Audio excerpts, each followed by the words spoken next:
Well, hey there again, YouTube. Petey Twofinger here, proving my statement that nothing good comes out of this time of year. Just found out that Chicago's classic rock 97.9 WLUP has been sold to nonprofit educational media foundation known for contemporary Christian radio broadcasting. This is a corporation that owns somewhere close to 600 radio stations. I was misinformed, thinking that Evergreen Media had purchased all of the radio stations. I guess I was wrong. If you know anything about contemporary Christian music, going back to the real early times, we see Gregorian chants coming out and away from that. We have the hymns, which are structured more for a choir, and then to have the congregation join in and enjoy singing along to worship the Lord.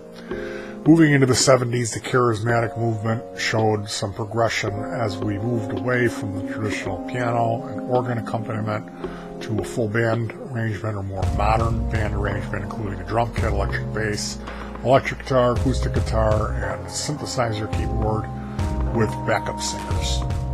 And some of that original charismatic music was influenced by Middle Eastern scales, Father Abraham has many sons, da da da da da da da da da. Maybe Jewish, I should say, Jewish music influences. Now, even that music there still was a worship team, is what they call it now, or a band, but the focus of it was, and there was a worship leader, but the focus of it was that the congregation was providing the main voice. Now, modern worship or contemporary Christian music has moved away from that. For some reason, the leaders of the church or the worship team have decided that we're going to give the congregation a break and not require them to sing or participate in worship. So we have musical pieces that are designed for a solo vocal performance. Think of Whitney Houston, acrobatic vocals, very difficult, intricate vocal lines that are impossible to sing unless you're a trained vocal performer. So if you're a fan of that, you either love that type of music or it's really difficult for you to put up with it. So that's what we're going to be moving forward. And I hate to be a negative ninny, but when it says that it's this educational media, that sounds, maybe there'll be something there. But I'm very skeptical when I see the tags contemporary and Christian used so close together. I'm familiar with that, and it's, to me, music is subjective, but good is good and bad is bad. That's just bad. There's nothing good in that. That's the devil's music. Highway to Hell was about a road that led to a bar. It was a very difficult highway. It was a highway with a reputation for automobile accidents, and it was a very hardcore bar. And also, growing out of that lyrically, it was about performing in a rock and roll band. It has nothing to do with fire and brimstone and hell scenario. So listen to that song again. Take and consider that as you're listening to it. The irony never ceases. Now, the Loop WLUP, as a child growing up, remembering going back to Thanksgiving dinner and having all the kids, the boy table sitting together, the hip kids, spouting off lines from Monty Python, the Holy Grail. So we had all memorized it. And then maybe the next year people would be talking about Steve Dahl. He was this radio disc jockey who would come out of the Midwest and fired everywhere he went. He was a real cocky guy that didn't really play much music. He talked the whole time. And he was the first shock jock. If you're a fan of Howard Stern, you have Steve Dahl to thank. And I know that it isn't generally looked upon this way, but that's the truth. Steve Dahl was the first guy to do it, and he did it better. He was incredibly funny while keeping it reasonably clean. He didn't work as blue as Howard Stern did with look at you, I bet you're a cute little piece of A and all that stuff. Steve Dahl never really did that. He had much more. He did work blue, but it was funny. It wasn't dirty, Steve Dahl was a brilliant comedian. He really was, and still is. He's gotten sober. He still broadcasts. But that was Steve Dahl's home. Steve and Gary, they did this thing called Disco Demolition. I have to talk about this. They would play a disco record on the air at the beginning of it, and the needle would scratch across it, that sound effect, and then there would be an explosion. Gee, that blowed up real good. This is the time of Second City and Saturday Night Live. So all of a sudden on the radio, we have this irreverent kind of punkish new wave sort of humor appearing on the spectrum, and it was wonderful. I remember just not being able to wait to hear more Steve Dahl. When he was switched to afternoons, when I was like older in 5th to 7th grade, running home off the school bus to put my headphones on because you didn't want your mom catching you listening to Steve. That was a no-no. He ended up doing a radio promotion at Sox Park, Comiskey Park, where they play the baseball. And it was, you would bring a disco record and get in for 97 cents. And they would collect the disco records, put them in a bin. It was a doubleheader, so in between games, they would put them in a bin. Steve Dahl would come out with a microphone dressed in a military uniform, say something witty, and they would put the explosives to these disco records. Well, the guy, obviously, always, the roadie, put too much explosives in, and boom, it went off, triggering a mass exodus onto the field where the kids immediately tore all the grass up, and we had complete mayhem at the Comiskey Park. And Harry Carey is, "Oh, please, kids, can't we all just take our seats?" Saying, "Take me out to the ball game." It's a last-ditch effort. Well, was it Michael Vick? Bill Vick, desperately bleeding because his dad was going to murder him, the guy who owned the stadium. Anyway, Disco Demolition is an incredible event, and I definitely encourage you to take a look at that if you're really not familiar with it. There's a movie, there's a book, there's all kinds of stuff about it on YouTube. And that was the event that made Steve Dahl live in infamy forever. Disco Demolition. Absolutely wonderful. And I remember my neighbors, the Steppe brothers. They were the first punks in Chicago, legendary brothers that moved to Peoria, these punk scene guys. They went, and I was so jealous of them, I didn't get to go. They went to Disco Demolition. I remember their father being so disgusted as I ran over there. How was it? So I had saw what happened on the news, and I wanted to go so bad, but my parents were too strict, So yeah, WLS. WLUP. I remember Mr. Steppe being just like disgusted at what had happened. They had disgraced baseball. Disco Demolition. Disco sucks. So as we move along in time, Steve and Gary, they parted. Steve ended up on AM radio, and then WCKG was the next big player in the classic rock. And I should state that the Loop was never really classic rock in how I think of it. The Loop was hard rock, is really what it was. Where WCKG 105.9, they were playing much more psychedelic and oldies and garage rock and stuff like that. Stuff that the Loop would never have played. They had a really much more wider field of music, but at the same time a narrow playlist, because even though they had a wider bandwidth, they had select songs from each genre. They would play those every day at the same time, it seemed like. So WXRT was kind of a failed substitute, and while all that was going on, WLUP was focusing on this talk radio that Steve Dahl had pioneered. So we see this golden lineup for a short period of the 90s. We have this incredible WLUP that will live on in my memory as the golden days of radio. The absolute finest of the finest, the golden days. Jonathan Brandmeier with Buzz Kilman, Funny Man, Jonathan Brandmeier, Buzz Kilman, the blues man sidekick, blowing the harp with his sidekick, Tony Fitzpatrick, the artist guy who knew everything, he'd seen every horror movie, knew all about the independent films, starting off the morning with Johnny B, moving into the mid-morning and afternoon with Kevin Matthews, this insane guy who did voices, and he did them so well you couldn't tell it was Kevin doing the voices. He had a sidekick named Jim Schwartz, was this annoying weirdo sports something was really wrong with him. Sports guy who didn't really know anything about sports.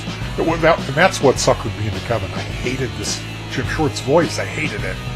And I only had an AM radio. He was on AM at the time, and that's all I could hear. And I was kind of forced to listen to it. Once I figured out what was going on, then I loved it. And it was genius. And like Kevin was the funniest guy on the radio ever. He was my favorite guy. He had a real weird sense of humor. It was all inside jokes with Kevin. But he was brilliant, Kevin Matthews. He ended up with MS. He's still on the air, I'm pretty sure, in a smaller market. Where was he? Grand Rapids, I think Kevin was. So afternoons would be Steve and Gary or Steve Dahl later on with whoever.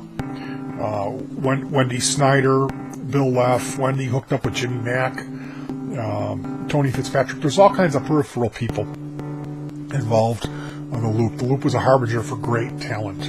And then the evening, drive time into the evening would be Danny Bonaducci's show. So oftentimes I would call into the Loop, and sometimes we even occasionally won prizes. It was one late night, about 1 in the morning. My wife and I are up cleaning up after a project, and they have this trivia question, and my wife knew the answer. She calls up some kind of television show in the 80s about a lost dog, a dog no one could find. Where's Boomer? And I know it's here's Boomer, but it's funnier the way I tell the story. So here's Boomer, and here is your $100 gift certificate to this restaurant called National 27. So I figured it was going to be ritzy. Put on a suit and tie, take the Volvo down into the city, and what have we here? It looks like Ricky Ricardo's place. Got crushed velvet, purple curtains coming down to seclude these leather booths, and a stage with a jazz band set up, conga drums. It's all really low lighting and really expensive. Where I enjoyed the best meal of my life was a braised medallion of beef on a bed of caramelized onions with medley of potatoes from around the world, including a little black potato that was a little bit spicy little bit earthy for my taste buds, but overall a spectacular meal, including these outrageously delicious melt-in-your-mouth onions and this beef that was seasoned with I do not know what. It's probably something that you have to harvest out of cranial fluid out of a dead infant, because it was so precious and so incredibly unusual and unique flavor in this meat. It was absolutely the best meal I ever tasted. So again, hats off to 97.9 for your generosity. Now, Jonathan Brandmeier, in the morning, I remember one point, this was when Pauly Shore was having his heyday with Son-in-Law and who's in the Army too, and all that sort of business. He had the guy who was the actor from the Beverly Hillbillies who played the father. His name was Buddy Ebsen, alive on the air, and Buddy was close to death. He was very old, and I managed to wait long enough to get on the air. Buddy Ebsen, of course, "What's up, Buddy?" is what I said, and I was immediately hung up on. I barely even got the word out of my mouth where they immediately disconnected me. But it was a valiant effort. I had a really witty question about Granny drinking her moonshine, but I should have saved that. I should have asked my question first and then done the Pauly Shore. But my scheme didn't work out so good that day. Now, another time in the late 90s, this must have been around the time when Star Wars, the franchise, were the first film. So this would be the fourth film. Episode 1 was going to be premiering. There was some sort of trivia question. The answer was Anakin. And I, of course, knew that, so I called in Anakin. And we received 8 passes to a virtual reality NASCAR arcade at the Woodfield Mall, which is about an hour north from here. Well, we scrambled up, put the kids in the back of the Volvo, and scurried up north to Woodfield Mall to enjoy the NASCAR virtual reality. Where, of course, my wife, they dropped the flag and my all over the virtual console. So we're in the bathroom, wetting her down and patting her, and got the with the hair dryer blowing her off. And, it ended up being a wonderful time for all. Again, hats off to WLUP. Thank you for your generosity for the virtual NASCAR. And then I remember one point Kevin Matthews had this Santa Claus who was terminally ill. He was like, he was like smoking Pall Malls, and he had like third stage cancer. And he would call in, and I remember my daughter was maybe 3 at the time, and she had an unusual Christmas list, which was made up of actual real-life police working handcuffs and then ballerina slippers. So I had her call in with that, and of course brought the house down. So there was many times I remember calling in to Steve Dahl, being so nervous I was about to lose control of my bowels, to correct him. He was telling this story that he had told a story that he had been in Hawaii with Gary, and they had met Harry Nilsson in a cabana outside drinking tropical Mai Tais or whatever. And they stayed. Harry Nilsson continued to order the liquor, and he kept telling stories until and Steve was just worshiping, telling him, no, you really don't know how great you are, man, and all this. Like, Harry Nilsson's my guy from my childhood, so I love this story. So Steve ends up getting sick. This incredible drinker, Steve, can handle everything. Harry Nilsson parties him under the table, so he gets ill. Steve said he was like something out of Ghostbusters, where he was changing form, and he was turning green, and sweat and ooze and slime was coming out of him because it was so hot in Hawaii.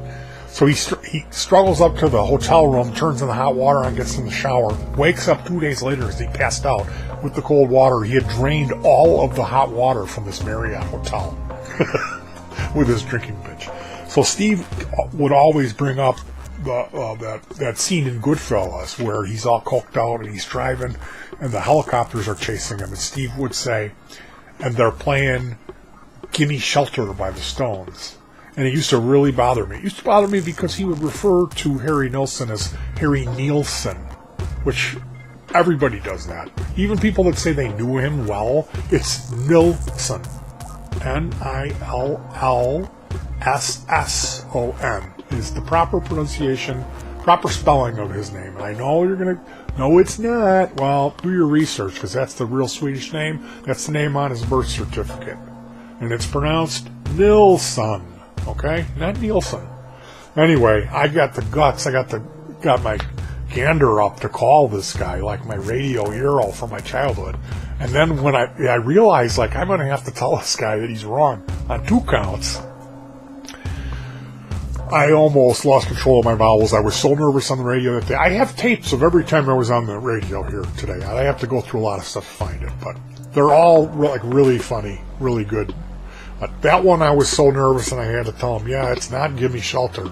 It's Jumpin' the Fire by Harry Nilsson, and it's not Nielsen. You've been saying his name wrong. So I had a little bout with Steve Dahl where he real quickly changed his tune from being wrong to realizing I was right, and then thanked me, which I didn't receive anything, but leading me up to my final stories. Kevin Matthews had this show called Radio Tradio, where one guy would call up, hey, I need an old John Deere tractor, I need the wheel bearing, and then another guy would call up, hey, I have that wheel bearing, and so it was his type of trade-in times or version of Craigslist that would happen live on the radio. So the in-studio guest for the day was a gentleman by the name of Mario Joyner, a comedian from the 90s. I call in, I said, yes, I'm looking for this guitar synthesizer. It's a Roland GR50. It's the same thing that Adrian Belew uses. So, of course, they lay into me, because we all familiar with guitar equipment that Adrian Belew uses. Ha, ha, ha. Well, the joke turned out to be on them, because 2 days later I got a call from a guy in Homewood, Illinois, who they had a new floor model GR50, offered it to me for $800 with the memory card, cable, and GK2 pickup. So my wife, my fiance at the time, borrowed me the money, and that started me on my career. I was able to start writing songs because it had a drum sound module in it, and I accessed that with a MIDI keyboard, and I bought a 4-track. And I'm like, I got everything I need. This synth has drums, bass, everything. And I had a bass. So that's what got me started. So if it wasn't for that phone call, eventually it would have happened, but it happened a lot sooner because of Kevin Matthews and his Radio Tradio. It's absolutely fantastic. There was another guy who was listening that day who, like 3 months, 6 months, maybe a year later, I got a call, and it was this gentleman. He had taken my number down. He was a liquor supplier, distributor to bars in Chicagoland area, who also owned a club in Lake Geneva. Now, Lake Geneva, Wisconsin was the home to Adrian Blue at the time where he lived with his first wife. They had went through a divorce, and he had moved north to the town on the other side of the lake, which is called Williams Bay. And that's where Donna and I made a trek out to that house and invaded his privacy, knocked on his door, and met Adrian Blue, which is a story for another day. But at the time, he had released an album called Inner Revolution, which had the painful elements of losing his first marriage and wife and all that type of thing that you go through, where you find it really easy to write songs. And then falling in love with his new wonderful wife that he's still married to. This wonderful woman by the name of Martha Blue.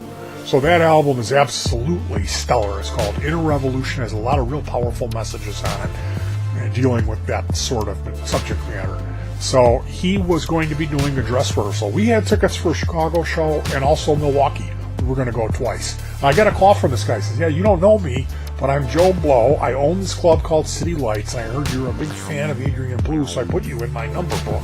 Because I thought maybe I would, it would be helpful or useful at some point to you. And today is your day because I own the club where he's doing the dress rehearsal, and I'm inviting you to come.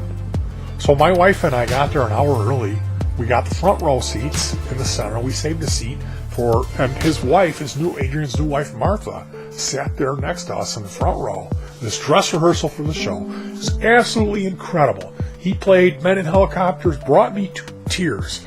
It was Mike Hodges on drums, Brian Lovely on the bass guitar, Rob Fetters on rhythm guitar, Adrian Blue on vocals, and guitar synthesizer. So I got to hang out with these guys, take some pictures with them. Rob Fetters made fun of me to my wife. He did his Elvis impersonation, talking about how many pills I took and all the liquor, which I was drinking a lot of beer at the time. And I guess he was into his sober, like jogging, fit running marathons, and he had gotten clean from his coke addiction. So he found that was the thing to do, was to lay into me, even though later on I made his custom overdrive, and he wrote me a big fat check for doing that and asked for a backup. So I've kind of mended my ways with Rob Fetters. But that, again, hats off and a huge thank you to WLUP in Chicago, Chicago's classic rock. Kevin Matthews for your radio tradio. You helped me get my start on career, my songwriting career, and brought us to the dress rehearsal for Adrian Blue's Inner Revolution tour in Lake Geneva, Wisconsin at the City Lights Bar, which was an incredible evening.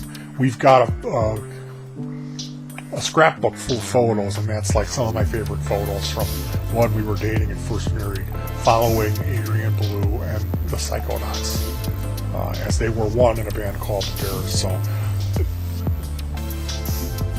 when I tell you that I'm upset about this, that this is happening, I'm not joking. Kevin Matthews, a huge influence and a huge part of making my life better, of me being able to listen to him. These horrible jobs that I worked at, of bringing a little bit of humor and being able to make it through the day and laugh. He had there was a national or worldwide volleyball championship coming to North Beach in Chicago, and he got the idea to do an all-handicapped volleyball team, and they were looking for their final player. It was like the last day they needed to secure a certain amount of people that had a handicap, because he thought it would be really funny while all this pro volleyball is going on. The Loop was going to be there to rope off a little more room and have an area for their team to play, and have like guys with one leg and like people missing arms, like falling down, these mutants like trying to play volleyball.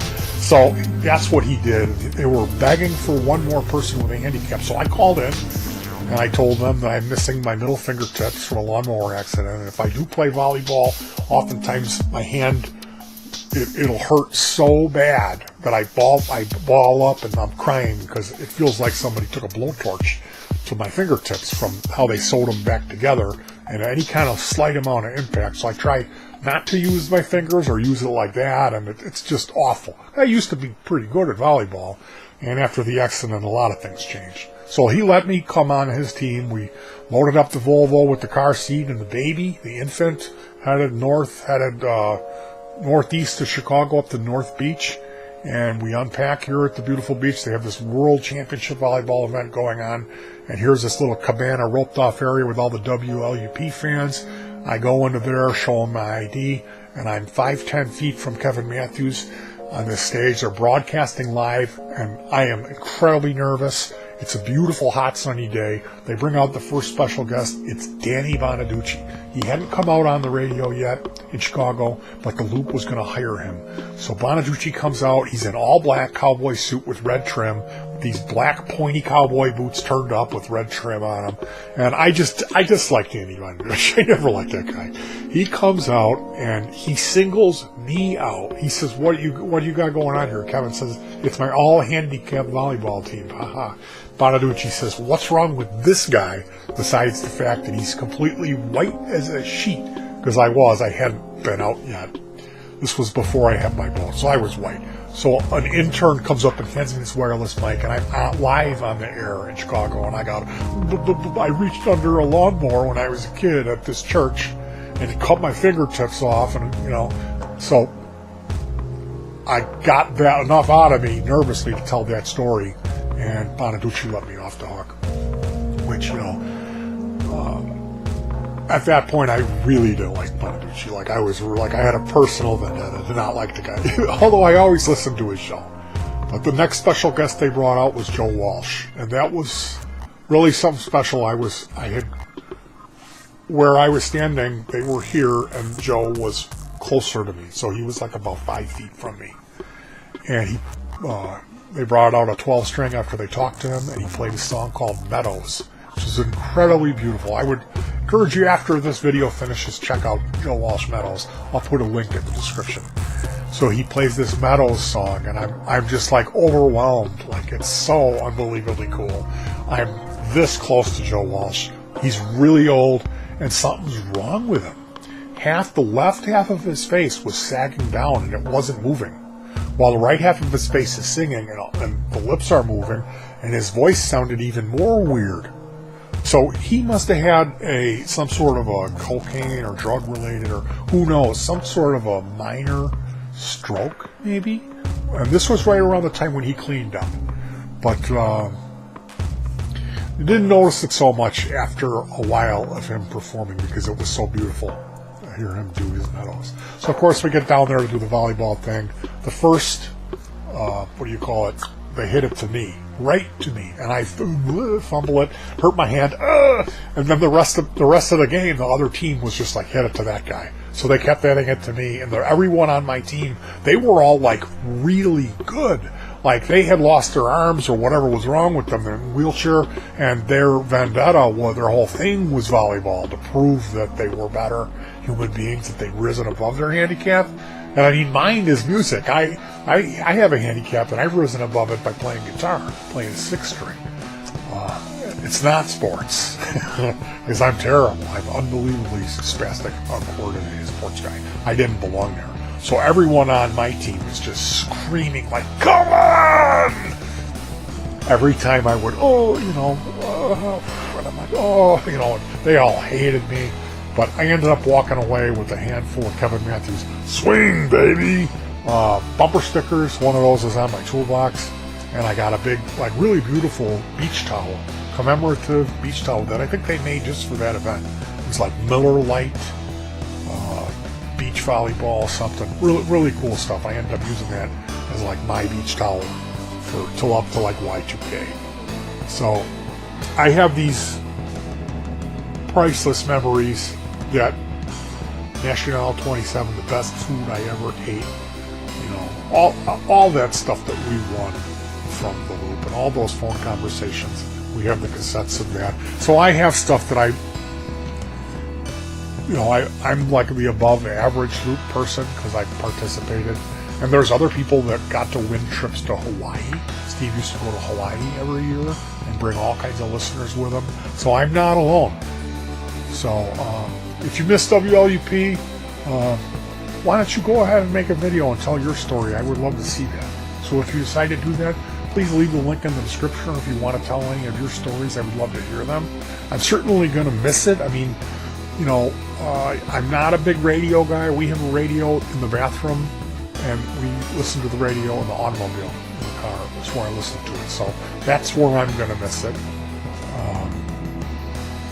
And there's always WXRT, but let's just hope that somehow or another it doesn't work out for non-for-profit Educational Media Foundation and the Loop comes back, because it's a Chicago landmark institution of rock and roll. It's like a special thing. There really isn't any other radio station that defines Chicago. If you think about it, it is who we are. And to see how it's being perverted now really, really angers me. So it's a sad day. I'm going to miss you, WLUP. Goodbye. We hope to see you soon. Peace.